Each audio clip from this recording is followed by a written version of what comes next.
gone on far too long, and we won't be silent anymore. I am not afraid. I am not afraid. I will die for liberation, 'cause I know I was made. Before this campaign bell, we'll all go down to jail. Everybody's got the right to live. Through the love of God, someone help us, please. The city got to do something for the homeless. Surviving cancer was easier than surviving homelessness. How do you make 3 times the rent? How do you make 3 times the rent? One of the ladies, they wanted to pay $900 rent. Is that low income? Can you ask your kids to give you $400 more to pay for your rent? There is a solution, and they're just not bringing it out. Kick us from the curb, put back to the curb that they kicked us off of. Ever since Lapis Road. Taking somebody's personal property is not going to solve the homeless issue. Cause more harm and danger and threaten their well-being and their existence. I would like anybody to sit out here and do what we do out here and be harassed every day, every day. If you can't offer them housing, how are you going to take their tent? If people are signing for cars, that should be an immunity from being swept. I don't know what's going on in Monterey County. I'm sure they could have solutions for us, but I kind of feel like they're being prejudiced. Well, we're working on it. They've been working on it since Lapis. They're still working on it. Help us instead of hinder us. Stop being prejudiced against us. And there's no excuse to not be kind. What do I do with trash? Not trash. Too much money. People are the trash. The most vulnerable are poor, are homeless, are marginalized. And like slowly taking these sweeps, I think it sends the wrong message. My pledge on behalf of Dorothy is to get 200 people in Chinatown into shelter in 90 days. We got no restrooms, nothing, and here we are suffering. Salinas, rich in land, rich in values. You guys need to change that because it used to be rich in values. You guys are schooled from the wrong crowd. I just want a place to call my own. The city got to do something for the homeless. It is the position of the coalition that local jurisdictions, service providers, and the community experiencing homelessness work together to create a more viable solution to the current encampment situation. This includes public disclosure of the specific health and safety concerns being addressed, a multi-step process that first provides encampments tools to clean up an encampment on their own, trash receptacles and hygiene resources such as public restrooms and showers, followed by notice of at least 1 week before a scheduled cleanup if self-help resources do not address the documented health and safety concerns, and limiting the frequency of cleanups, particularly when sufficient shelter to provide an alternative to encampment living are unavailable. I feel like we're just a half a step ahead. This is my very first time ever being homeless. I was scared to death when I first found out. Not just I am getting old waiting for housing, but my dogs are getting old too. I've been living in Marina since I was 13 years old. Currently staying at the women's shelter for about a month and a half with our 3 children. We went from 3-bedroom house, 2 cars, and now just juggling and try to make it every day. This is my son right here. He's only 8 months. He doesn't have anywhere to go. I wish, man, he had a place to be at. He stays in the RV. You think it's fair for him? They're coming over here and offering jobs to homeless, and we accept, we go, and we get paid with cards that are specific to a store, so they're telling us where to shop. Take the value of all those cards and the hours you work, they're violating even minimum wage laws. All these programs and all these places that I've been signing up for, getting put down on a list. I'm through the McCombs program, I'm through Cecil, I'm through the Project House Key. All these people keep telling me wait, then they make it wait for like a forever feeling. I've managed to get my ID, welfare card, I've got my housing voucher, which took over 2.5 years to acquire. And we're willing to either donate their time or give them some money every month to be able to stay somewhere. I'm still willing to go and be a camp host and volunteer my time just to have a space. And there's a lot of people out here like me. They got $5 million for the homeless. They can't go buy a piece of property for $500,000 and let us run it ourselves. We don't bother nobody. I'm not saying that we are shutting down a homeless shelter. I'm saying let's look at some permanent solutions. We keep forgetting that we have rights. Just because you guys got a house, a car, and all this other fancy stuff. Those people over there in Seatown and anywhere else, aren't they American citizens too? Aren't they citizens of Salinas? Be their toast! Be their toast! And the city of Marina, the city of Seaside, and the city of Salinas. Monterey have all passed ordinances preventing you from parking RVs on their city streets. What message is that sending? Other than we don't want you people here. We're doing the best we can. I go, wow, I get pissed, bring it back and show people. This is what this is about. This is what you do. You're what? You're the mayor, and the mayor doing anything for the people? Are you trying to help people in the right way? Because this is not right. How are you going to treat and tell a person, we can't do anything for you, but you put them in a box? If you put them in a box, what are you going to do in that box? You don't give them anything. Or you put them in jail. I mean, come on, he's a federal citizen. He's supposed to be in the state of California. I don't know.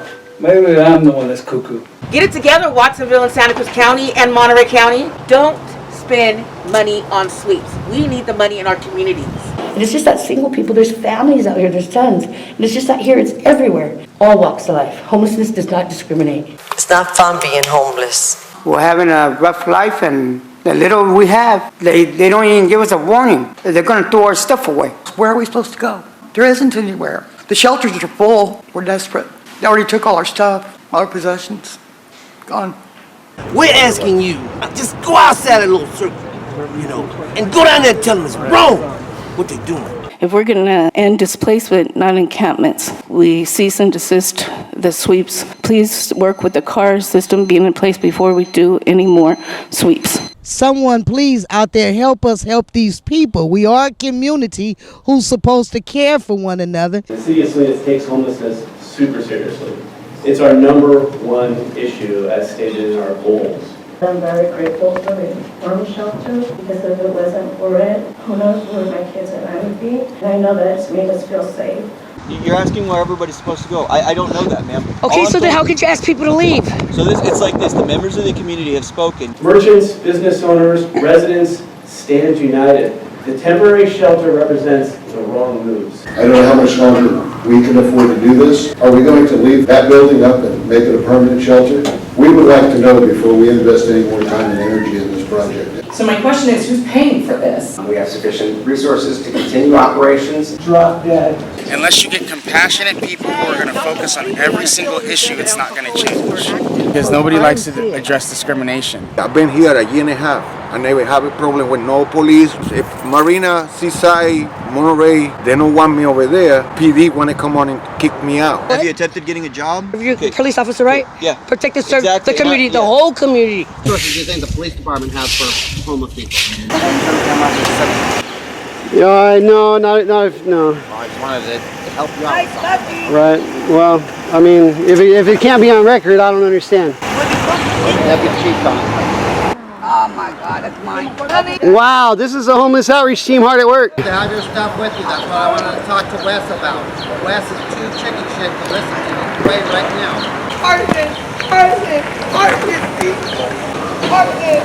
I'm not your bro. If they ask me to have someone move along, I do what I'm here to do, which is to move people along. That seems like an infringement. Okay. I'll do it right now today just because this is boring, but seriously. See what he just did? He just took a piss right there. Hey, let's take the piss right there. Yeah, officer. So before they tow the vehicle, they're going to give it a ticket? Straight up raid. It's against the law to be homeless in Salinas. Tomorrow night, we as one have to take a stand to fight for what we believe in. Today, I'm proud to say I am a criminal. At least that's what City Hall thinks. Careful what you wish for. We're going to end up sleeping in a neighborhood near you. I'm still hopeful that legal-wise we have some options, but if not, I'm really going to challenge this ordinance. I'll get arrested if I have to. You make it like it is a city problem or a county problem. It's a human problem. At 6:30, I wake up to the tarp being torn off the top of my tent. I see that there's 5 cops on my lot. 2 of them are stuffing random stuff into a bin. They never showed up. The university people weren't there. Whoever was in charge said, if he says one more word, cuff him. So I said, really? It's like that? And I spent the next 36 hours in a holding cell. They charged me with trespass. They charged me with interfering with the duties of a police officer, ignoring something or another, penal code, blah, blah, blah. If I run, I fail the people that I meet, that I know. I fail the people who needs justice. Illegally extracted my poop and my DNA. I did not give consent. No consent. Do not touch my vehicle. Help! I'm a disabled woman. I think that was pretty messed up. You have a right to live the way that you live until help comes. This is what they threw through my window. Where I lay down, it was probably like only that far away from my head. Yeah, but I got cut right here, and I got cuts on my arms. You still see the one on my face. It was like right here. Project Group P is... Nobody ever does our story until we die. When we're alive, nobody gives a crap. There's no support for these people out there, for the displaced people. All I see is police officers come by and just drop them off, not give them any resources at all. So it's like, why are they there? But these people have been a part of the community for years and decades. They've just been hidden. Nobody said when they were little, when I grow up, I want to be homeless. We're just residentially challenged. Human beings trying to live. These are city officials. They know what they're doing in advance. So wouldn't you think they would have resources there in advance? Right. All I get is harassment, bullying. So you can't break the law You to can't enforce break the law. This is all illegal. And right now we're living in an RV until we can get our home fixed and get it back and pay off our property taxes. But we own the home completely free. Most of the people that are in the RVs are homeless. We're going to be homeless if we're out of the RV. We're going to have to go on the streets and they're going to have to spend more on homelessness. So it doesn't matter whether or not you have your registration and everything's up to date and you're legal, they're still going to take your RV. I got an RV with registration, insurance, and everything. An officer came up to me. He told me that he didn't want to see me parking at Griffin. And I asked him where. He goes, look it up, that's your F problem, not mine. And was trying to force my daughter's RV. The only thing he came out of his lips was the F word. And also ripping my tags, because I do own a van. Me going into shopping stores is not the easiest thing for me. You know, me going into a big group of people and being in one little area and sleeping next to them is definitely not okay with me. I'm not okay with that as a female. It's very uncomfortable. Have you ever stayed in a shelter and see what you have to go through? They bag and tag you like if you're being incarcerated. How am I exactly supposed to feel safe? I don't feel that I should be mistreated or accused of doing anything wrong simply because I'm waiting for something to happen that, you know, I have no other option to do. There's so many homeless out here, but there's ones that are trying to help themselves. Everybody gets still treated as if they're doing something wrong. Take into consideration, there is no place for people. When I got that dog, she totally changed my life. I became a better person. No, I will not get rid of my dogs. We're humans, we have rights, and we deserve to be somewhere where we're safe indoors and not out here on the streets with all the violent crimes going on, and not be ran off at every chance they get. We have disabled people, old people, veterans, old women. They finally get a little cardboard box or a tarp, and then the cops come in and sweep them. This is inhumanity. You are responsible for this. It's a policy to continue to allow. Stop the sweeps. It's inhumane. We're talking about fellow human beings. One big thing is the sweeps. The sweeps are very traumatic and they're very devastating to the point someone will leave their whole entire home, their home, what we call home, just let it go and let it get bulldozed by the city. And I think it's kind of cruel. You guys aren't even supposed to be here today. You know Manny Martinez said this ain't Thursday. How you saying that's not your problem? You guys improperly noticed he said Thursday, man. Just move out of the way. I'm So you guys are the ones breaking the law. I got nothing now. You took what I'm going to eat, what I'm going to drink, my clothing and everything. This is all I own. No clothes, no food. Are you going to make me dinner tonight? Half of my food box taken out and put into a crate for themselves. A vintage Elvis Presley doll that I got in remembrance of my friend who passed away. Tarps, my canopies, just pushed to the side as if they were going to keep it. The only reason why I read about this is because I thought that there was a plan set in place for my people to be relocated to. There's not. You're basically scattered to the wind, and it almost seems, the center is, we're going to kind of sweep them underneath the rug and hopefully they go away. The solution is just give the people in RVs a place that they can call their home. Then we're all on a level playing field.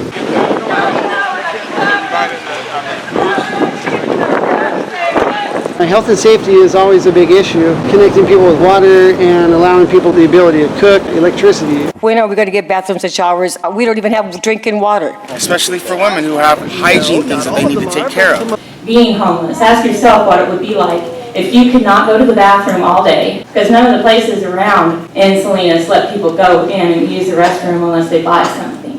So imagine having an 11-year-old kid being out on the street and not being able to let him go to the restroom. Imagine what it's like to not have a roof over your head. It's just a matter of humanity, just being kind to each other, helping people out that are down and out, instead of turning your back on them or shunning them or giving them a dirty look, or talk about them or take pictures of them because it's not right. Tell the city to come up with a different solution, and we will make sure that they're able to get in here while there's some any place we're not moving a truck that does not have any place to go. Ms. Smith, everything you're saying makes sense. And oftentimes shelter doesn't match up to the amount of people that actually want to get off these streets. Talking about Section 8 vouchers, the rent goes up, the vouchers don't cover it. People have bad credit, they don't have any rental history, they have criminal backgrounds. They want to get rid of the encampments, but there's 1,700 people. Why don't you do a legal encampment that you could have for a couple of years until you can build some more housing? We have this whole community, and they've come together to bring this shelter in for the people that really need it. They're setting up long-term spots for themselves because the city, the state is failing them. There's plenty of funding for it, as we've seen. Working together, people were like becoming families almost. So far, staying here, I've been secured. All of us being together, we work together. We're a community. In Chinatown, we are a community. We all help each other when we need something, and we're there for each other. And to split us up like that, I don't think it's really that kind. So maybe if they can give us a little bit more assistance, it would be appreciated, because, geez, I need it. We need it. We have an opportunity to show the world who we really are. And in my eyes, I think we are pioneering what could be the remedy for homeless people throughout the United States. On behalf of the California Homeless Union and the National Union of the Homeless, we're asking you all to help us. The Leadership Council is a continuum of care. Somebody needs to pick up the ball. Fulfill your role. Your mission is to take care of these people. I don't just speak for myself because everybody needs it to be told over and over again. You can't be here. Then you ask where. They're like anywhere but here. But if you can't tell a person where to go, how can you tell them to leave? We need a place to be. We need a property, rules run, take community, something. To me, that's why I do it, because of the motivation of others. I give from my heart, and I do things not for reciprocation. I believe that the people I live with every day, the people I break my bread with every day, the people I suffer with every day or strive with every day, that's my family. I came out here to become part of the Lapis Road RV Homeowners Association. I think Lapis is like a safe place for homeless people. I've been back here for a couple months now because I can no longer park in Seaside and Marina. All the coastal towns, all up and down the coast, are passing laws against RVs, Santa Cruz. I'm willing to do whatever it takes to stay here, even to go beyond my meanings to help keep the place clean or whatever. I know that we take the time. We get our own garbage bags, we glove up, and we go up and down. We all take sections of this road and clean it up. Use your cameras. We want help. We can't go anywhere else. I believe in the association. People that are out here today are the responsibles. We just want to live. The Salinas Monterey County Homeless Union is committed to being an advocate and support system for people too poor to afford rent through direct action/intervention during sweeps, supporting homeless communities throughout the city with basic essentials, legal representation, and reaching/speaking out in solidarity with additional social justice causes. We're a family. We get along, which is hard to have this many people get along that are stressing over being homeless. But we really are fortunate we have this group of people, and to have this place where we have our own private area to be who we are with a sanitary porta potty and able to have room between our vehicles to move around. You can change people's behavior if you accept them and give them permission to be somewhere. Politics starts with the public sharing of private pain. What that requires is a community where you can come together, and it requires trust. What a camp can do is be the school to do that. What we fight for with the union is unhoused voices, organizing together to fight for housing, fight for dignity, fight for bathrooms, fight for things that we don't get. We need to organize statewide unhoused voices to be at these podiums, at these tables, at these board of supervisors meetings saying, no, this is not going to happen to us, this is not okay. Poor folks and homeless folks can think for themselves, can speak for themselves, can organize themselves, can fight for themselves and lead. Not only themselves, but the nation. We have huge reservoir of geniuses that are walking these streets or in these communities who are having to make a way out of no way. You're something when you're tied to a collective, to an organization, that if we are by ourselves, we are manipulated, we are stereotyped, we're misconceived, and that serves to undergird a narrative that the homelessness and poverty is our fault and not the fault of this damn system. This system is failing us, not us failing the system. And if we are organized and we can sustain a voice by putting all our little voices together, we can hit that narrative as its weak point. When we talk about forming the homeless union, we're talking about forming a weapon that can be used by the Poor People's Campaign to knock this immoral system down and put up a system that we all can be proud of for our families and our children. And the homeless union being at the spearhead of the problem of poverty, when it organizes, it helps encourage and lift up the organization of the entire ranks of the poor, the 140 million poor people. King said days before he was assassinated that his job was to bring power to poor folks. But power emanates from organization. Don't spend money on sweeps. We need the money in our communities. Salinas, rich in land, rich in values. You guys need to change that. You guys are schooled from the wrong crowd. This is not right. How are you going to treat and tell a person, we can't do anything for you, but you put them in a box? The city got to do something for the homeless. Get it together, Watsonville and Santa Cruz County and Monterey County. But if you can't offer them housing, how are you going to take their tent? Fulfill your role. Your mission is to take care of these people. The members of the community have spoken. You have a right to live the way that you live until help comes. And before